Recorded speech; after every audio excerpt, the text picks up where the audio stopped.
Greetings, everyone. David J Coon with Qigong Awareness. So, Qigong for beginners, your path to greater health and vitality.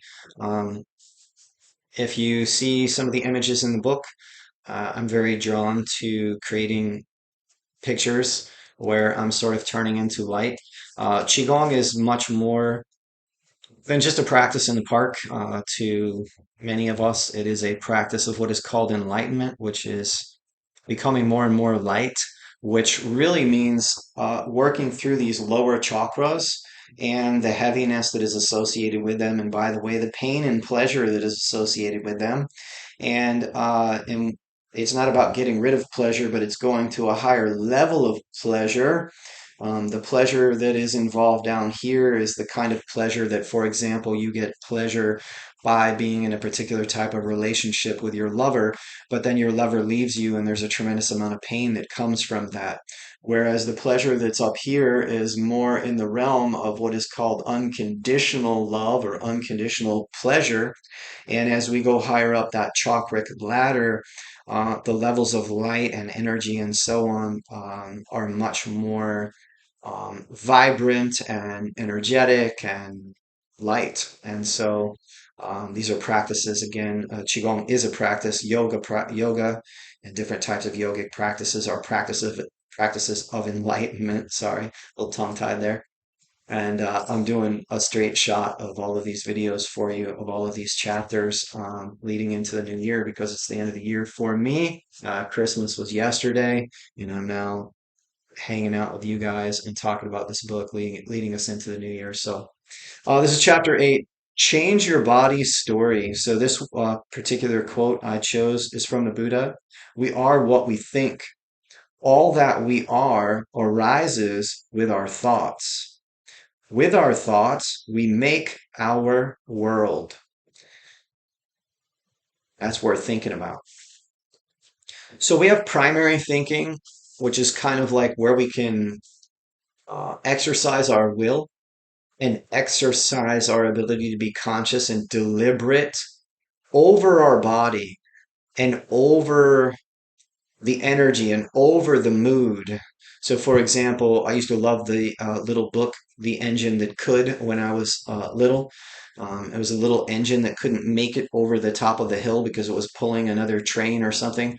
And the little engine that could would say, I think I can, I think I can, I think I can. And of course, he eventually did. And when you run up mountains, for example, which is one of my pastimes, and you run up mountains, there's that voice in your head that says, there's no way.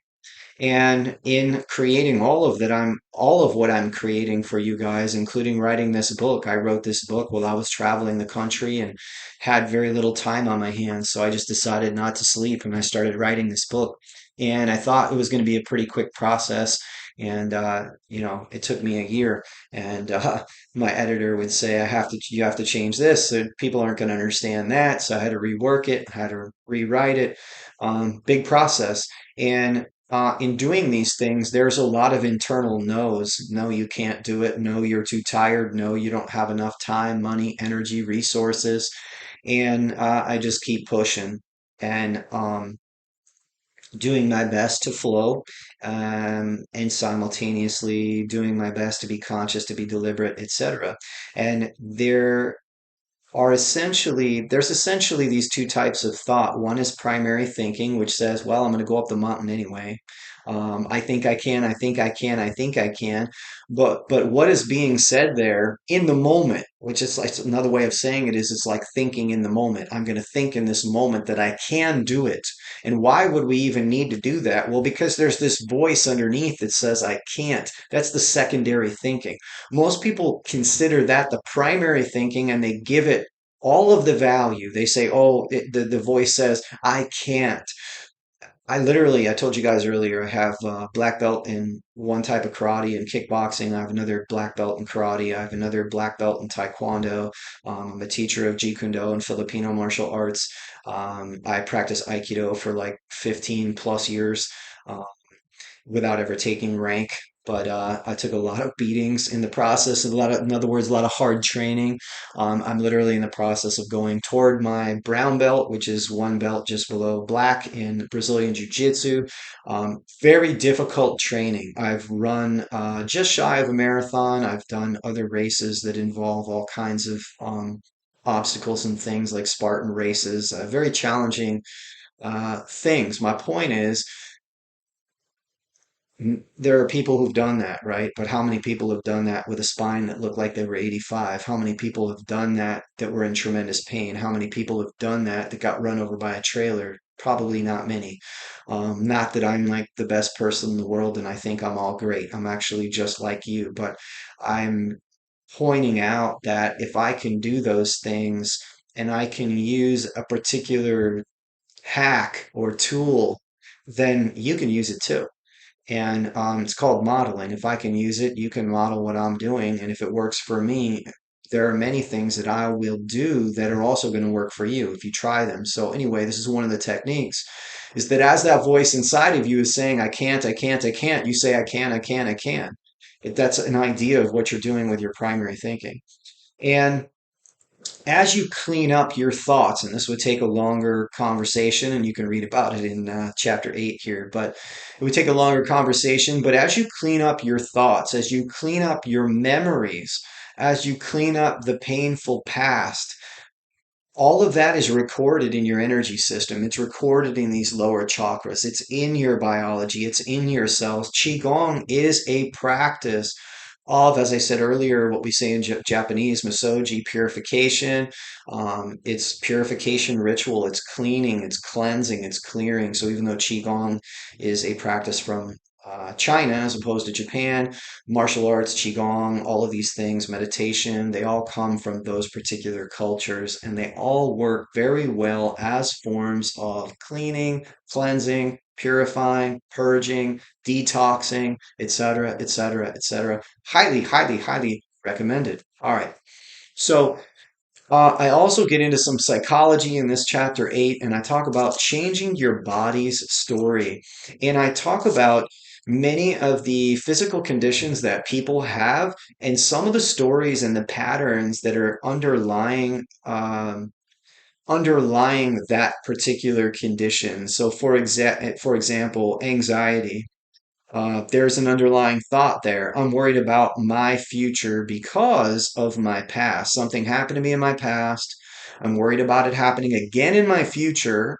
My past is coming for me and I cannot escape it. Even deeper might be the whisper, I am guilty. It is all my fault. So there's these underlying patterns of psychology that are there. And if we practice some Qigong, some stillness, some meditation, because I'm referencing the Buddha here who brought us meditation, when we practice stilling ourselves and we have some awareness of what's going on there in the background and we get quiet for a moment, we can become aware of some of this thinking because it's there. Sometimes it's loud and screaming at you. Sometimes it's just there underneath the surface. But if we sit there and we watch it and we observe it and we shift the energy related to it, we can become free of it. So one way is reprogramming it, talking over it, using primary thinking. Another way is simple observation. There was a famous, infamous Rinpoche from Boulder, Colorado, who would say, from the Naropa Institute, who would say, who used to come there, who used to say, things will come up, things will rise, and they will stay for a little while, and then they will pass. This is very similar to Jesus's reference that says, "This too shall pass." So when we sit in stillness, we observe our thoughts and so on. This is one way. Another way is speaking over those thoughts. But this is something I highly recommend you start getting your mind around because your thoughts are creating your reality. So don't be afraid of them. We have ways to work with those thoughts and overcome them, transcend them, dissolve them, replace them, reprogram them. All right, we're going to leave it at that here for chapter 8, and I'll see you in the next video for chapter 9. Thanks for tuning in.